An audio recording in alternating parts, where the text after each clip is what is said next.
Since its debut, the original Transformers cartoon has been beloved by fans and kids thanks to its colorful cast of characters. But just who are the voices behind the bots?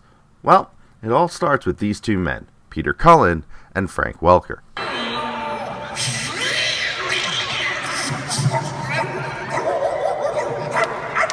They may fight like cats and dogs on screen, but off screen, they became good friends in the recording booth. Maybe halfway through the first season or second season, they split us up because they had Peter and I working together all the time. So finally they put like 2 or 3 people between us, and it wasn't really our faults, it was the other actors. Cullen has had a long and storied career, though he's mainly served as a voice actor in animation for most of it. Early in his career, Cullen was also an announcer for variety shows such as the Smothers Brothers Comedy Hour and the Sonny and Cher Comedy Hour. But Cullen has had a few on-screen appearances to his name, like this scene where he shared the screen with Richard Pryor and John Belushi. Look, Willie, every Friday night it's the same thing. You come in here, you get drunk, you go into the John, you get sick all over all the other drunks. And then he loses his car keys in the jukebox. Cullen was also the voice of Optimus Prime's security officer, Ironhide. The inspiration for Prime's voice came from his brother, Larry. In this case, it was described as a hero, but he was a truck. So when I described this very scenario to my brother Larry, who was a former Marine, and he said, "Peter, if you're going to be a hero, be a real hero. Don't be, don't go running around and acting tough, I said, okay. So when those lines came, my name is Optimus Prime. That just came out of me, and I went, oh, this is going to work. Welker is best known as, well, everything. He's one of the most prolific actors of all time, lending his talents to voice a myriad of characters. This goes for the first season of Transformers as well, where he was a number of characters, including the Autobots Mirage and Trailbreaker, Decepticon cassettes Ravage, Frenzy, and Rumble, as well as Skywarp, Megatron, and Soundwave. I had this sort of very white voice. Maybe if I then put some scratch in I could do Barry White for Soundwave. Yeah, I can do Soundwave as Barry White. Yes, sure. I love you, baby. In a perfect way. And then Megatron goes, okay, what's he? Well, maybe start that scratchy because he's mechanical, scratchy, evil. I want to be Barry White.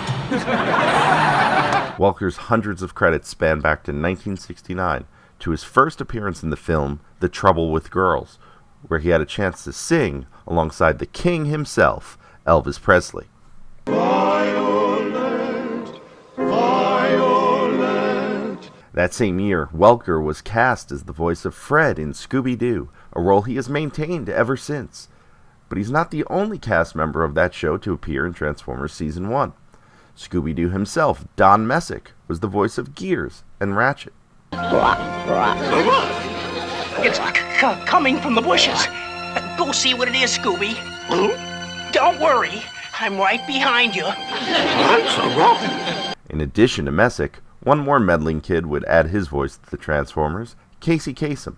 His distinct talents would take shape as Teletran 1, Cliffjumper, and Blue Streak. Kasem was a staple in American radio, hosting the syndicated Top 40 program, where his dulcet tones would count down to the #1 song in the country. But sometimes, it wasn't always easy. Dear Casey, this may seem to be a strange dedication request, but I'm quite sincere, and it'll mean a lot if you play it. Recently, there was a death in our family. He was a little dog named Snuggles, but he was most certainly a part of... Let's go start again. See, when you come out of those up-tempo goddamn numbers, man, it's impossible to make those transitions, and then you got to go into somebody dying. They do this to me all the time. I don't know what the hell they do it for, but goddamn, if we can't come out of a slow record, I don't understand it. Okay, I want a goddamn concerted effort to come out of a record that isn't a up-tempo record every time I do a goddamn death dedication. This is last goddamn time I want somebody to use his brain to not come out of a goddamn record that's up-tempo, and I got to talk about a dog dying. From a dog to a hound. Veteran character actor Ken Sansom provided the Green Jeep's voice. Sansom is best known for voicing Rabbit in Winnie the Pooh and for numerous minor TV roles in the 70s. Mr. Twitchell is here from Eternal Shores. He's got a beautiful plot with a view of the George Washington Bridge. You know how much you admire George Washington. Tell him about our Rose Garden and the Sunday organ concert. Did you hear that, Felix? They promised you a rose garden. Another veteran character actor among the cast was John Stevenson. Best known as Fred Flintstone's boss, Mr. Slate. On Transformers, he was Windcharger, Huffer, and Thundercracker. But his on-screen career dates all the way back to the 1950s, where he made regular appearances on shows such as The George Burns and Gracie Allen Show. You deny any knowledge that this $20 bill was counterfeit, is that correct? Yes, sir. And yet, on December 6, 1955, you were convicted of the very same crime. Is that not correct? No, sir. You deny it? It was for passing a $10 bill. The narrator for the Transformers was Victor Caroli. Many millions of years ago, on the planet Cybertron, life existed. But not life as we know it today. Intelligent robots that could think and feel inhabited the cities. Caroli has only had a handful of credits to his name, and only a pair of those were on-screen appearances. Here's one from a 70s detective show called Harry O, where he plays a harbor master. Let's see if you can recognize it. CF02070E. Yeah, right here. Marina West, Dock B, Slip 24. Dan Gilvezan, however, might be one of the most recognizable voices in Transformers. As the original Bumblebee, kids of the 80s looked to his voice as their own within the program. He was also the voice of Spider-Man in Spider-Man and His Amazing Friends, which aired around the same time, making him a staple of 80s children's programming. So much so that his voice was easy to pick out whenever he made a rare on-screen appearance. No, Murphy, you don't understand. It isn't just Stewart who's liable. The network is too. Now, if he goes on FYI and reveals privileged information, it could be argued that you induced him into breaking his contract. Often pairing up with Bumblebee was Spike, a human teenager caught up in the war between the Decepticons and the Autobots. Spike was one of numerous characters voiced by Corey Burton in Season 1, along with Brawn, Sunstreaker, and Shockwave. He has spent the majority of his career as a voice actor, particularly as the latter half of Disney's Chip and Dale. In an uncredited role, he appeared in the 1987 film Spaceballs, as one, or possibly all, of the Dinks.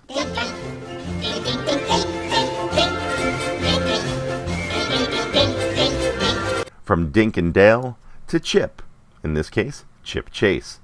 Chip Chase was a human friend of Spike, and was voiced by Michael Horton, best known for playing the nephew of Jessica Fletcher on Murder, She Wrote. Horton appeared in numerous TV shows during the 70s and 80s, including this scene from Taxi, where he plays a young actor landing his first role in a production of Romeo and Juliet. I beseech thee, you've put not another sin upon my head by urging me to fury. Oh, be gone, by heaven, I love thee better than myself, were I come hither armed against myself. Stay not, be gone, live, and hereafter say a madman's mercy bade thee run away. I do defy thy conjurations and apprehend thee for a felon here. Wilt thou provoke me? Then have at thee, boy! Oh! Oh! Michael Bell has some moves. Bell played Prowl and Sideswipe in the Transformers, but had many on-screen roles in the 50s and 60s. This particular one is from a 1961 film called Damaged Goods, a film meant to educate teenagers about the dangers of venereal disease. Bell played Monk Monaghan, the luckless best friend of the main character. Bell reprised his role a decade later as Dr. Monk Monaghan, introducing a recut, shorter version of the original film called The Summer of '63. It was back in the late summer of '63 when I started my last year of high school. I know that what happened then alerted me to a new awareness of medicine, how people could be ill without showing it, and without others knowing it. It surely helped influence me in my decision to learn more about the science of medicine. Perhaps the most recognizable voice on the Transformers was Scatman Crothers. Shut up, shut up, shut up, shut up, shut up, shut up, shut up, shut up. The famous singer and musician appropriately voiced the Autobot, Jazz. As an actor, Crothers is most often associated with films by Stanley Kubrick. You know, some places are like people. Some shine and some don't. I guess you could say the Overlook Hotel here has something about it that's like shining. Of course, Scatman wasn't the only Transformers actor to have The Shining. Well, here's Johnny! Well, what do you think we should do about dinner, Wendy? Oh, you don't know. Well, I don't think that's true. I think you have some very definite ideas what we should do about dinner, and I'd like to know what they are. She's scared, really scared. Chris Latta's range of voices permeated throughout the series. He was the first Transformer to speak on screen as Wheeljack. There's not enough energy in these conductors to last a Cortex. He was Spike's dad, Sparkplug. He was all three members of Reflector. He was the screeches and screams of Laserbeak and Buzzsaw. And most importantly, he was Starscream. And he could switch between those voices rather quickly. Which makes me a little different from the other comedians you'll see in your life, because with me, if you don't laugh,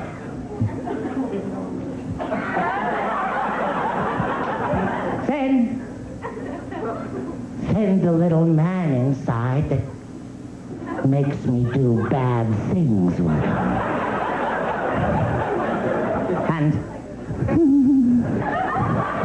And I'll have to go back to the doctors again. But you won't know that. This guy's going, I'll never sit up front at a comedy show again. I know there were cutbacks in mental health, but who let this big one out? Latta had a career as a stand-up comic and actor. His live-action roles included a small role on Seinfeld and a pair of episodes of Married with Children, where he was a member of Al's No Ma'am Club. Of course, Latta's most unmistakable voice was that of Cobra Commander. This new era in television is only the beginning, Cobra! And all these voices were brought together on both Transformers and G.I. Joe by the voice direction of Wally Burr. An actor himself, Burr was the voice of the Atom on Super Friends, and occasionally cast himself when needed. I pity the fool that doesn't join Cobra. Burr was often known for putting his actors through their paces, as evidenced by this rare outtake session where Burr directs Frank Welker through a series of Ravage roars and noises. Ravage angry, frustrated roars. Sullen-like. Take one.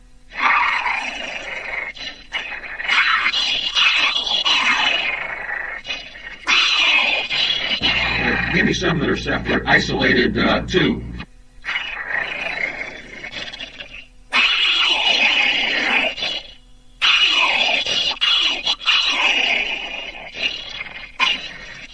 Without Wally Burr's dedication to his craft, we would not be talking about this series today. And with that, we will wrap this special edition of Transformers University. Believe it or not, this isn't even the entire cast for Season 1, but we'll tackle that in the next Meet the Cast episode. For now, I'm your host, Anthony Brucali, and you're watching Transformers University.